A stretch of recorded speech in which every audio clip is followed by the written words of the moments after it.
Welcome students.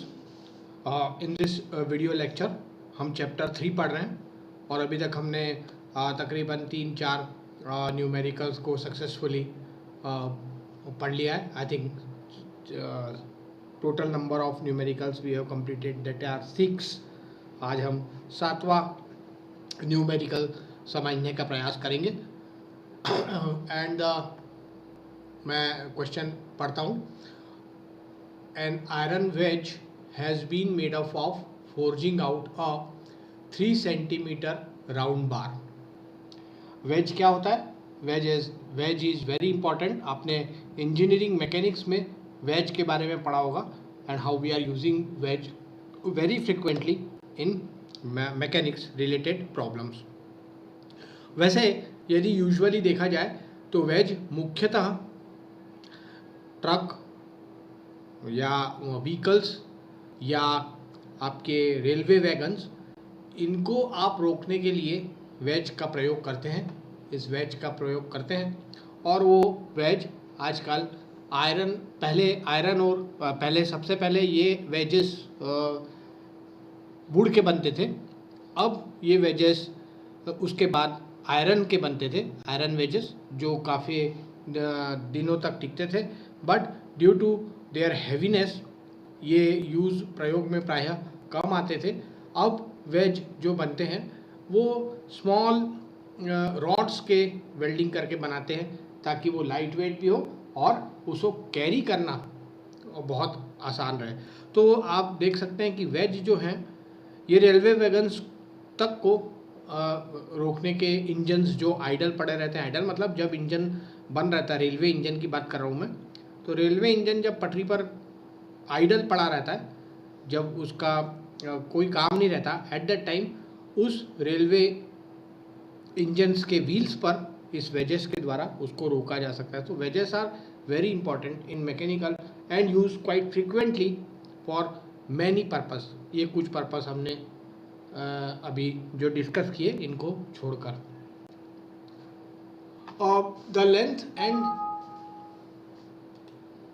The length and breadth of the base of the wedge being 4.5 centimeter and 2.5 centimeter respectively.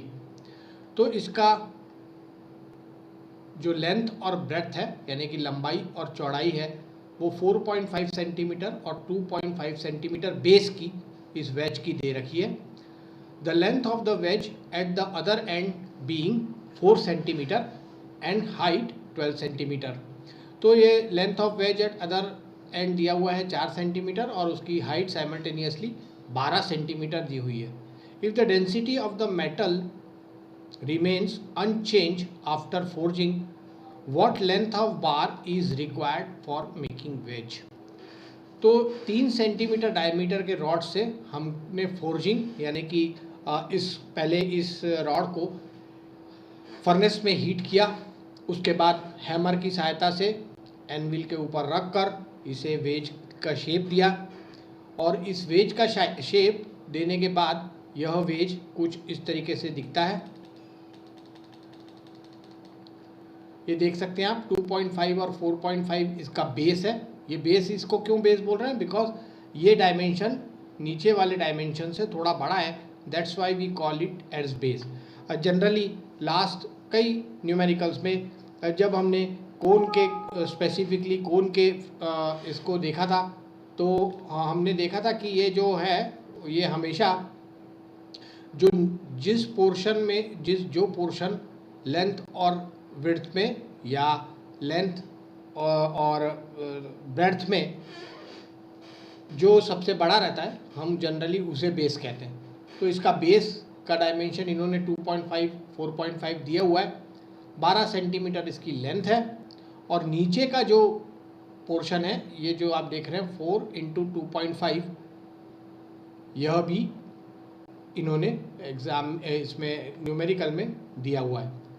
सबसे पहले हम देखते हैं कि what is written here, all dimension are in centimetre. तो ये सारी चीज़ें किस में? सेंटीमीटर में।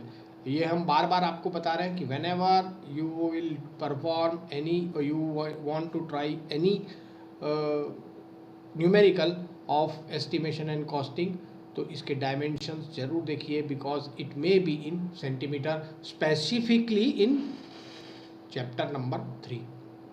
तो अब 2.5, 4.5, 12, 2.5, 4 ये इस तरीके से आपके वेजेस रेडी हैं। और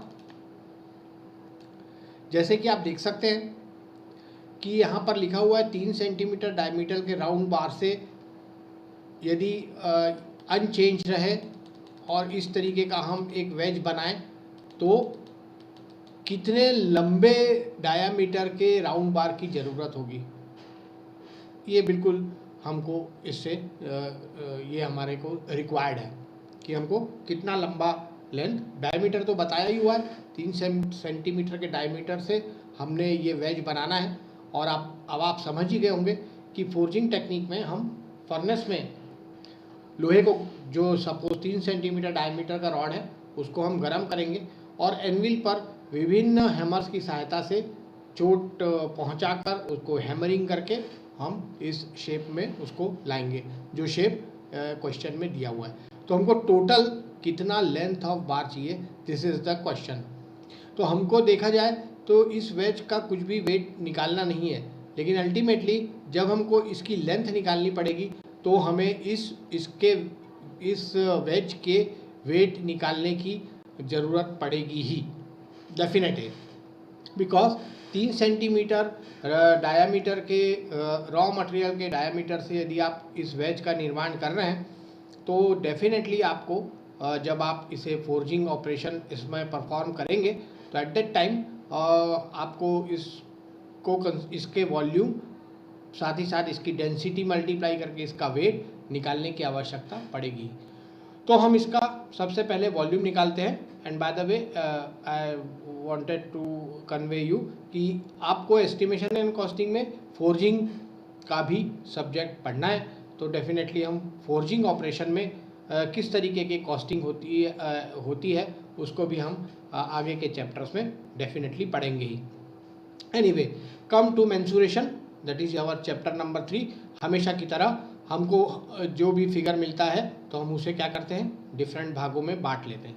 लेकिन यह एक वेज जो है ये फ्रस्टम ऑफ पिरामिड है, यानी कि यदि आप ध्यान से देखें तो ये पिरामिड का आधा पोर्शन है जिसका बेस 4.5 और 2.5 इसकी चौड़ाई है। तो यह एक फ्रस्ट्रम हो गया। यदि ये ऊपर जाता तो एक पिरामिड का आकार लेता। हम इसे कह सकते हैं कि यह एक मे बी एक स्क्वायर पिरामिड होता। तो और उस स्क्वायर पिरामिड को हम यदि बीच से काट दें तो ये फ्रस्ट्रम ऑफ अ पिरामिड होगा। और ये फ्रस्ट्रम ऑफ, हम इसे कहेंगे एग्जैक्ट वर्ड में frustum of a square pyramid. तो आइए देखते हैं इसका हमने वॉल्यूम कैसे निकाला है। वॉल्यूम निकालने के लिए हमने h/3 A1 + A2 √A1 A2 ये फार्मूला हम पहले प्रयोग कर चुके हैं। किसमें किए हैं, फ्रस्ट्रम ऑफ कोन निकालने के लिए हमने इस फार्मूले का प्रयोग किया है। मैंने आपको बोला भी था कि आप सारे फार्मूले लिख लीजिए, होपफुली आपने इसे लिखा होगा। और हमने जब कोन का एक दो प्रॉब्लम किए थे तो उसमें हमने कोई दूसरे भी किए थे जिसमें R1 + R1 + R2 √R1² + R2² + R1 R2, इस तरीके से भी हमने h/6 करके इसी फार्मूले का भी प्रयोग किया था। We will see afterwards when we will complete this calculation the formula we have used earlier. अब यहाँ पर देखते हैं, हियर h = 12 सेंटीमीटर, 12 सेंटीमीटर दिया हुआ है, 12 सेंटीमीटर। अब हमको निकालना है a, तो हमें h तो दिया हुआ है तो हम a किसका निकालेंगे, डेफिनेटली हम ऊपर और नीचे, बेस और टॉप का निकालेंगे। तो बेस का डायमेंशंस दिए हुए हैं 2.5, चूँकि यह एक रेक्टेंगुलर सेक्शन है। तो 2.5 × 4.5 ये आपका आ गया 11.25 सेंटीमीटर स्क्वायर। A2 का मान रखते हुए हम इसका भी एरिया निकालेंगे, दैट इज़ 10 सेंटीमीटर स्क्वायर। फार्मूले में रखेंगे और इसे सॉल्व करेंगे। So we will get straight away our volume of this wedge and that is equal to 127.4 centimetre cube. हमको निकालना है लेंथ ऑफ बार। ये बहुत महत्वपूर्ण है। लेंथ ऑफ बार निकालने के लिए यदि हमको किसी एक गोले का मान निकालना है, पुराना न्यूमेरिकल कहीं देखते हैं, चलिए इसमें यदि ए का हमको मान निकालना था तो हमने कौन सा फॉर्मूला प्रयोग किया था इसका वॉल्यूम निकालने के लिए, π/4 d² into L. I think आप सबको ये याद हो गया होगा, बिकॉज हमने कई सिलेंड्रिकल पोर्शंस के वॉल्यूम्स निकाले हैं। तो हमें जो दिया हुआ है कि 3 सेंटीमीटर डायमीटर से हमको कितनी लेंथ है इसकी, ये हमको निकालनी है। बहुत ही सिंपल जस्टिफिकेशन है कि हमने इस 3 सेंटीमीटर के रॉड को फोर्जिंग ऑपरेशन से इस वेज की मैन्युफैक्चरिंग की है। तो हम उस 3 सेंटीमीटर के वॉल्यूम के फॉर्मूले को, considering that rod diameter is 3 centimetre, हम इस 127.4 सेंटीमीटर क्यूब के वॉल्यूम को इसके सामने रखेंगे और सिंपली एल को कैलकुलेट करेंगे। ये फार्मूला आपको पता ही होगा, π/4 d² इंटू एल, जो अभी हमने डिस्कस किया।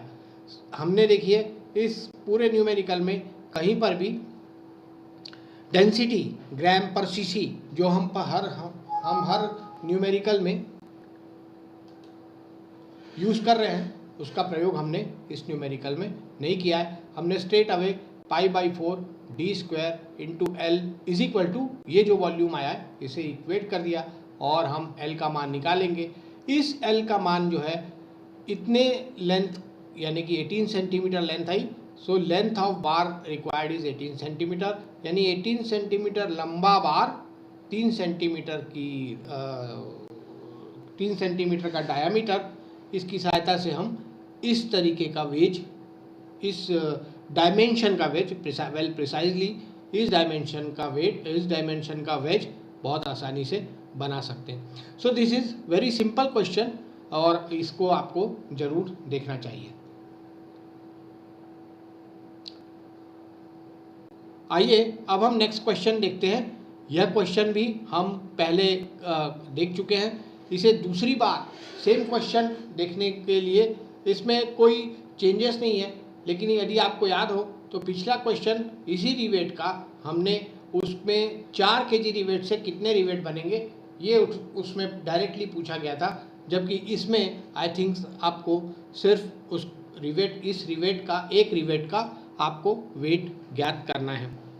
सो let's see and understand what is given in the question and what is we have to calculate.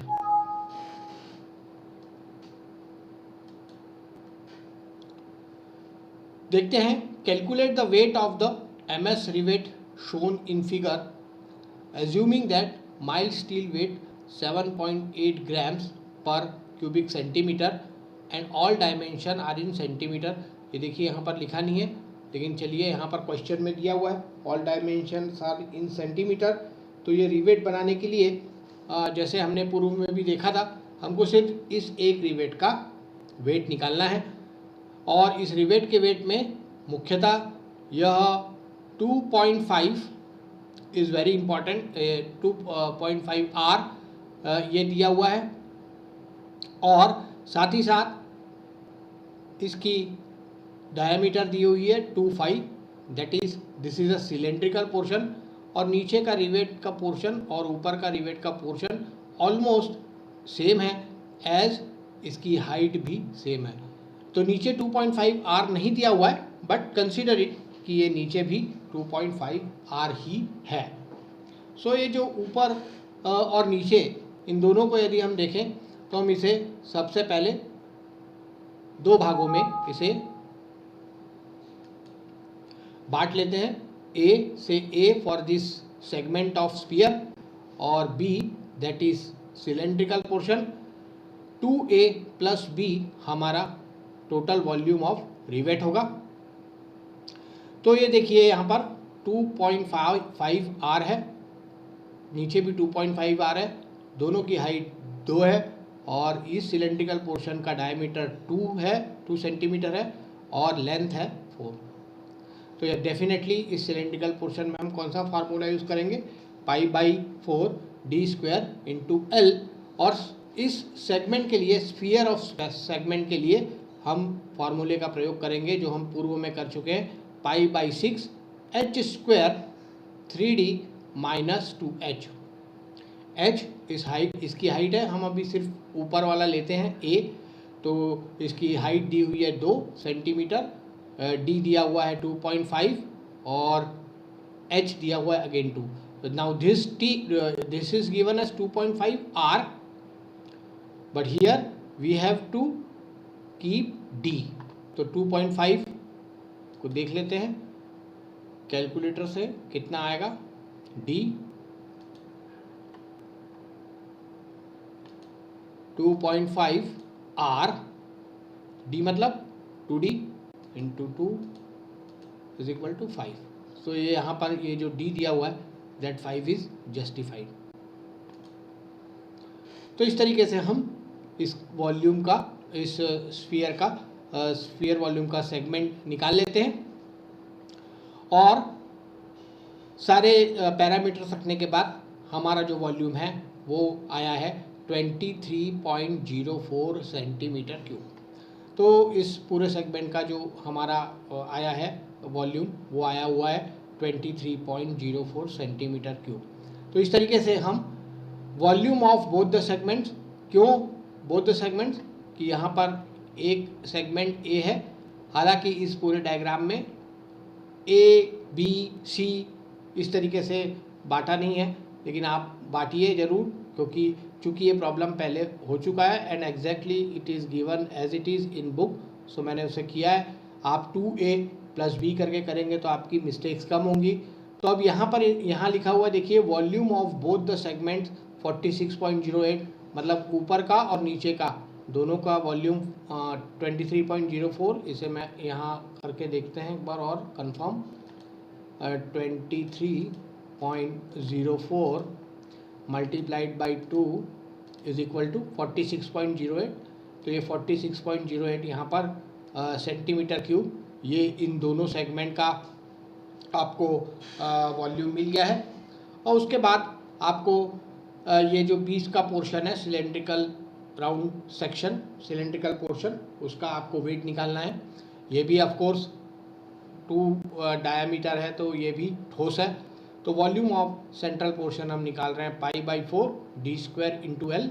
d दिया हुआ है 2 और 4 दिया हुआ है इसकी हाइट या लेंथ, और ये आंसर हमारा आया 12.57 सेंटीमीटर। तो ये 2a हमने पहले ही कर लिया है और इस b को जोड़ देते हैं। So we will get total volume of rivets is equal to 46.08 plus 12.57 is equal to 58.65 centimeter cube. Now the total weight of rivet will be equal to 58.64 into 7.87, that is equal to 461.6 grams. यदि आपको kg में निकालना है तो इसे 1000 से divide कर दीजिए, इज इक्वल टू 0.461 kg। और मोस्टली जैसे भी पूछा गया हो वैसे आप निकालिए, क्योंकि इन्होंने पूछा नहीं है, कोई पैरामीटर्स नहीं, तो आप ग्राम्स में निकाल कर भी इसे रख सकते हैं। At this point of time and at the end हमने जो आज के वीडियो लेक्चर में ये 2 नए फार्मूले, ऑफकोर्स दोनों फार्मूले पुराने हैं और हम इसे रिपीट कर रहे हैं, बट किसी दूसरे इसके लिए इसका ज़रूर ध्यान रखिए और अपनी कॉपी में नोट करके रखिए कि इफ़ वेज के लिए आया and wedge is consider as frustum of pyramid, यदि आपको वेज पूछता है या फ्रस्टम ऑफ अ पिरामिड पूछता है तो उसके लिए हम फार्मूले का प्रयोग करेंगे h/3 is equal multiplied by a1 plus a2 into √a1a2। यहाँ पर ध्यान रहे कोण के लिए जो हमने फार्मूला प्रयोग किया था, लेट मी सी फर्स्ट।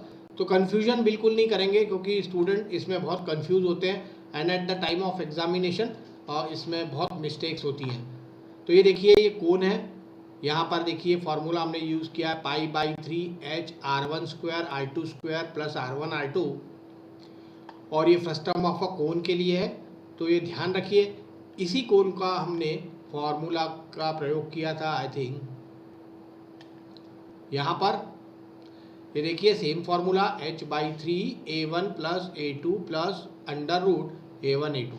तो इसका प्रयोग करते हुए आप बहुत आसानी से इसको कर सकते हैं। लेकिन ध्यान रखिए ये कोण के लिए था, तो अंदर का जो a था that is different. Now what we are using here is simply multiplication of length and width of base. तो ये इसलिए ये डिफर है। तो आप फॉर्मूला भले ही दोनों सेम हो, आपको एरिया कैसे निकालना या आपको आना चाहिए, इसमें कोई कंफ्यूजन क्रिएट ना हो। साइमल्टेनियसली हमने रिवेट का पहले एक न्यूमेरिकल इस तरीके का देख चुके हैं पूर्व के वीडियो लेक्चर में। ये देखिए यहाँ पर हमने ए बी और ए सेगमेंट में बांटा था।